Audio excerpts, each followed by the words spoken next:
আসসালামু আলাইকুম, welcome to finding roots. তো আজকে আমি আলাপ করব ফুলকপি, বাঁধাকপি আর পার্পল ক্যাবেজ নিয়ে। আমি আমার বাগানে চাষ করেছি। এটা একটা ট্রাই আউট ছিল। আমার সন্দেহ ছিল যে অল্প জায়গার ভিতরে, অল্প মাটিতে, ছোট ছোট টবের ভিতরে এগুলো করা সম্ভব কিনা। দেখলাম, করতে পেরেছি, বেশ সুন্দর হয়েছে।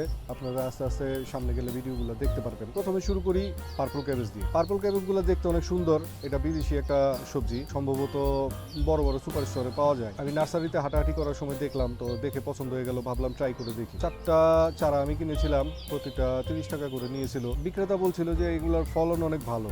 আমি এগুলা বুনেছিলাম নভেম্বরের প্রথম দিকে 2022-এর। আজকে 2023-এর ফেব্রুয়ারি, কিন্তু এখনো পর্যন্ত কোনো গুটি ধরে নাই।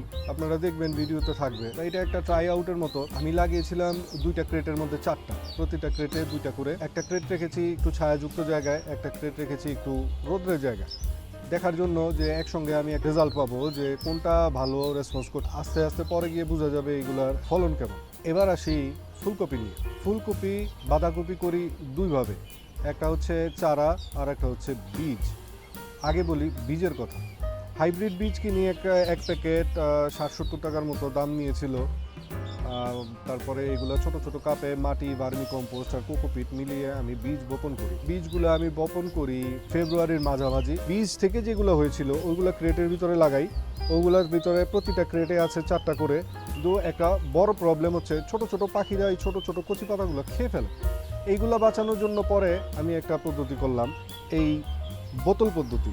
বোতলের নিচ থেকে কেটে তারপরে এই ছোট ছোট পাতাগুলো নিয়ে আমরা এইভাবে ঢেকে দিই। তারপরে দেখা যায় একটু ভালো রেসপন্স। কিন্তু কিছু কিছুর ভিতরে দেয়া হয় নাই, তখন ওগুলো খেয়ে ফেলেছে। ওই গাছগুলো এখন আর বড় হচ্ছে না। অন্য অন্য গাছগুলো যেগুলো যত্ন ছিল সেগুলো বড় হচ্ছে।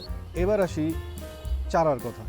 বাজার থেকে খুঁজে পেতে চারা কিনি 15টা ফুলকপি, 15টা বাঁধাকপি। ওইগুলো লাগাই এই গ্রো ব্যাগগুলোর ভিতরে। গ্রো ব্যাগেরগুলোও রেজাল্ট খুব ভালো। একই সঙ্গে এগুলো বড় হয়ে উঠছে, সবগুলো থেকেই ফসল হয়েছে। কিছু কিছু ছোট আছে, কিছু কিছু বড় আছে, কোনো প্রবলেম নেই। বড়গুলো যখন আমি একবার হারভেস্ট করে ফেলবো, ছোটোগুলো আবার বড় হতে থাকবে। ফলের ক্রেট, গ্রো ব্যাগ এবং ছোট টব, তিনোটার ভিতরে একসঙ্গে লাগানোর কারণ হচ্ছে তিনোটা একটা টেস্ট, আমি তিনোটার রেজাল্ট একসঙ্গে পেয়ে যাব যে কোনটার রেসপন্স খুব ভালো। পরের বছর গিয়ে আবার ওইভাবে কাজ করব। আপনারা দেখলে নিজেরা পছন্দ মতো কাজ করতে পারবেন, যেভাবে আপনাদের কনভিনিয়েন্ট হয়। বাট এটা প্রথম কথা হচ্ছে এটা করা পসিবল। আরেকটা ব্যাপার হচ্ছে, আপনারা যদি রোপণ করেন, মনে রাখবেন প্রতি বছর নভেম্বরের আগে এগুলো রোপণ করতে হবে। হাইব্রিডগুলো আমার বিশ্বাস সারা বছরই হবে, শুধু একটু ছায়াযুক্ত জায়গায় আপনার এটা রাখতে হবে আর প্রয়োজনীয় পানি এবং খাবার দিয়ে যেতে হবে। এবারে সেই খাবার আর যত্নে আমি পর্যন্ত কোনো পোকামাকড়ের আক্রমণ পাইনি। তার একটা কারণ হচ্ছে, আমি প্রতি 15 দিন পর পর নিম তেল পানিতে মিশিয়ে সাথে কিছু লিকুইড সোপ দিয়ে একটা স্প্রেয়ারে করে পানি স্প্রে করে দিই প্রতি 15 দিন পর পর। আর প্রতি সপ্তাহে আপনি যদি একবার শুধু সাদা পানি দিয়ে স্প্রে করে দেন, রোগ পোকা দূরে থাকবে।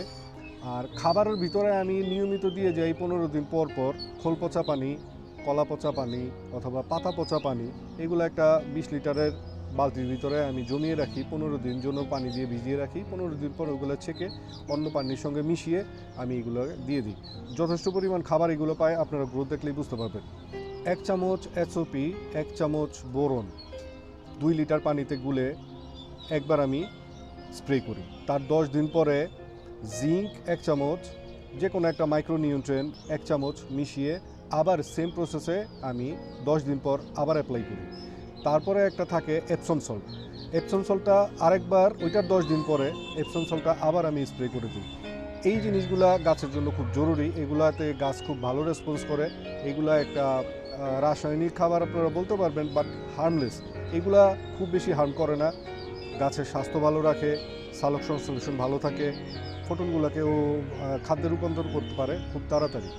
আর যত্নের ব্যাপারে আর একটা জিনিস আপনি খেয়াল রাখবেন, বড় বড় পাতাগুলা আস্তে আস্তে কেটে দিবেন। যে পাতাগুলা ফসলের নিচের দিকে থাকে, পাতাগুলো কেটে দিলে 2টা কাজ হবে। একটা হচ্ছে মাটি থেকে কোনো ধরনের জীবাণু, ব্যাকটেরিয়া বা ভাইরাস গাছের মধ্যে যাবে না। দ্বিতীয় আর একটা হচ্ছে, এই বড় বড় পাতাগুলা যদিও খাবার তৈরি করে কিন্তু নিজেরাও খায়। এগুলো যদি কমিয়ে রাখেন, ওই খাবারগুলো ফসলের দিকে যাবে, ফসলগুলো তাড়াতাড়ি বড় হবে। আমি কিভাবে বাগানে যত্ন করি এটার একটা শিডিউল করা আছে। আমি খুব তাড়াতাড়ি একটা ভিডিও নিয়ে আসবো, ওইটার ভিতরে ফুল কভার করা থাকবে। 30 দিনকে আপনি শুধু একটা সমান ভাগ করে নিতে পারেন খুব সুন্দর করে। সপ্তাহে শুধু 3 দিন কাজ করে সারা মাসের জন্য আপনার কাজ শেষ হয়ে যাবে। খুব সুন্দর বাগানের রেসপন্স পাবেন, গাছগুলা তরতাজা থাকবে। তো দেখলেন আমি কিভাবে ছাদে গ্রো ব্যাগ এবং ক্রেটে এবং ছোটো টবে ফুলকপি বাঁধাকপি চাষ করেছি। আশা করছি আপনারাও করতে পারবেন। এটা একটা সহজ ব্যাপার, শুধু হাইব্রিড একটা চারা বা হাইব্রিড বীজ সিলেক্ট করতে হবে, একটু ছায়াযুক্ত জায়গায় রাখতে হবে, প্রয়োজনীয় কিছু হালকা যত্নআত্তি নিতে হবে, খুব বেশি পরিশ্রমের কাজ না। আপনারা এগুলা ট্রাই করে দেখতে পারেন। এখন যেহেতু শীত চলে যাচ্ছে, গরম আসছে, ভাববেন না হবে না। গরমের ভিতরে যদি আপনি একটু বুদ্ধি করে এগুলা ছায়া জায়গায় রাখেন এবং প্রয়োজনীয় পানি এগুলাকে দিতে পারেন, এগুলা খুব সহজে আপনি ফলন পাবেন। ভিডিওটা ভালো লাগলে একটা লাইক করবেন, যদি শেয়ার করার মতো হয় শেয়ার করবেন, কোনো প্রশ্ন থাকলে কমেন্ট করবেন। পুরনো যারা সাবস্ক্রাইবার আছেন সবাইকে ধন্যবাদ, নতুন যারা আছেন প্লিজ সাবস্ক্রাইব করবেন। ওকে, ভালো থাকুন, সুস্থ থাকুন, হাসি খুশি থাকুন। আল্লাহ হাফেজ।